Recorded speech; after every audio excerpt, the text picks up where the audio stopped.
It's like, she has a friend that I think is psychic, but he has repressed it because he had an unsupported religious upbringing. How can they develop or get it back? It's not that they lost it. They never lost it. It's just that they're preventing themselves from using it. When I was in my teenage years, I started doing readings for people, and I became pretty popular in my area pretty quickly as a teenager, because all it took was me reading one person, and all of a sudden, like within weeks, I had people calling me just randomly because I was doing a lot of free readings for people. I'd come home from work and my mom was like, who are all these people calling you? And I was like, oh, I guess they're all calling for readings. So I would just answer the phone, and then someone would, hello. And I was like, yeah, this is Fernando. And they're like, yeah, I heard that you are giving readings away. I'm like, yeah. And so I would do a reading for people. And I did a lot of them back then, but I was still young and I didn't have a backbone, and I didn't have, I wasn't able to stand up for myself or to hold my own whenever I was having to deal with people who were challenging or difficult, like the Julia that was here earlier. So what ended up happening is that I had two readings. One was with this younger male. He called me and I saw like the prison bars close, like, the bars when they close, I saw that. And I was like, I keep seeing these bars closing. I was like, I don't know what that means, but the only thing that I can think of is that you might get in trouble, or you might need to watch what you're doing or who you're spending your time around, because I keep seeing these prison bars, right? So after I said that to him, like, he lost it. Like, he completely lost his shit.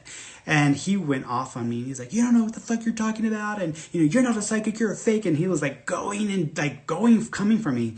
And I, back then I was super polite.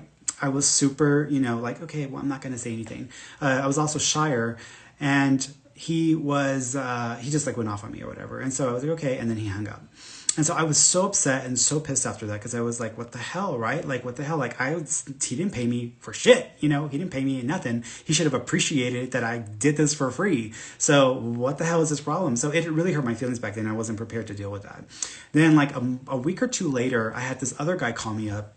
It was an older man. He was a curandero, which in the Hispanic culture, it's like a shaman. It's like a Hispanic Spanish shaman. And he was like, hey, I heard all about you. I wanted to call and get a reading. And I'm like, oh, okay.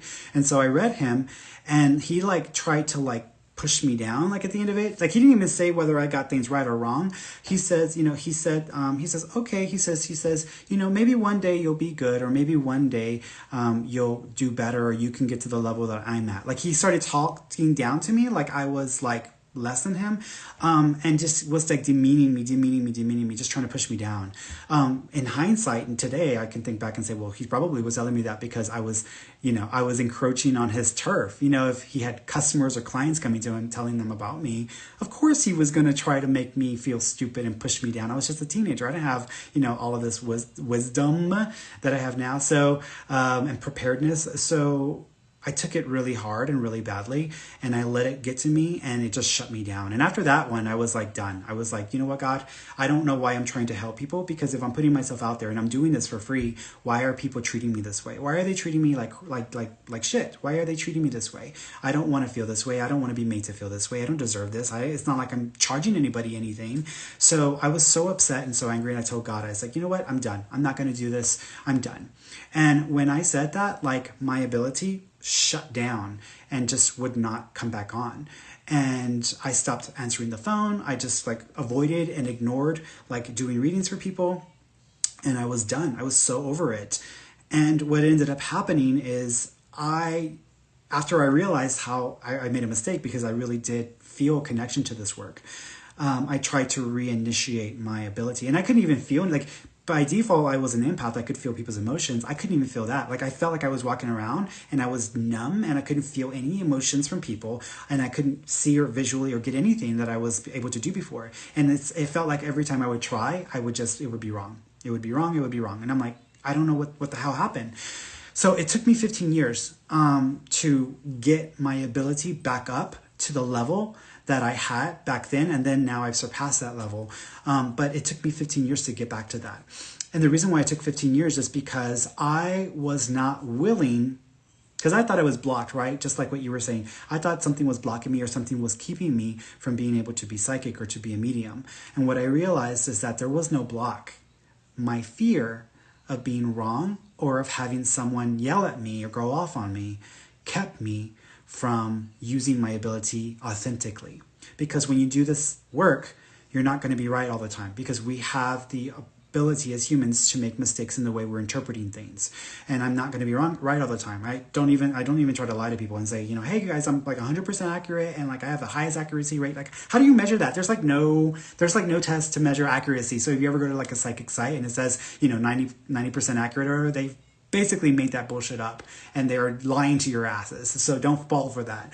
But I had to allow myself to be wrong. I had to allow myself to just be human and accept that I wasn't going to always be right, and accept that I wasn't always going to get things exactly the way that I was able to tune into them. When I gave myself permission to be wrong, and I allowed myself to just feel and just like do my very best, even if it was wrong right off the bat, my ability started to kick back on a little bit at a time, a little bit at a time, a little bit at a time. I didn't realize that this is what was helping me, but I was just starting to see it come back on again. But it still wasn't there, and I didn't know if I was going to be able to do it full time. So I took a Reiki course and I learned how to do Reiki. And through the process of my internship, my first year internship of Reiki, because I interned with my teacher for a year and like under her instruction learned how to do it and everything, I realized in the very first official Reiki sessions, I realized that I started having psychic ability come back. My ability was coming back on, and every time I touch people, I would start like getting stuff funneling in. It was slow at first, like a trickle, but then it started to like increase.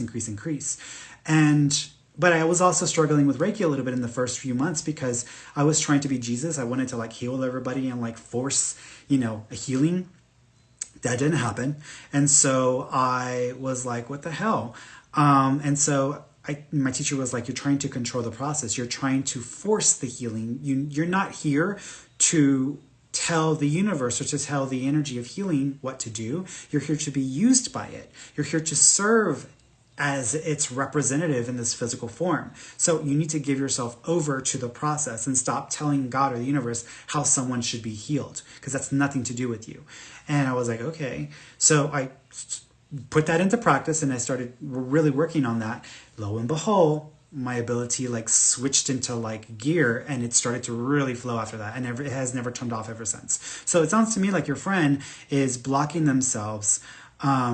Is blocking themselves with the fear and the anxiety of what they don't know, what they don't understand. And a lot of people are afraid of this because they don't know anything. This is why I created the free class on YouTube. It's a 2.5-hour course for anybody who's interested in seriously developing their ability. It's not a beginner course, honestly, but I call it a beginner course because for me it's a beginner course, but it's not. But you go to get these books, you watch these videos, and everybody talks about the same basic methods and ways of developing your psychic ability. I go way past that in the course online. Again, it's free, y'all. It's literally free. There's like no cost for it. It's on my YouTube. You can get there through my website. Just go down to classes and it's right there. So I talk about the stuff you're going to deal with and encounter and experience as you begin the process of opening up psychically, because there's a lot of scary things that can start to happen if you don't know enough about this. So it sounds like your friend is operating from fear because of their religious background, and that is blocking them. But there is actually no block. Their fear and choice to not trust this, to believe that it's evil or that it's bad, is the block. Until they allow themselves to let that go, they're going to continue to be, they're going to hit those roadblocks. So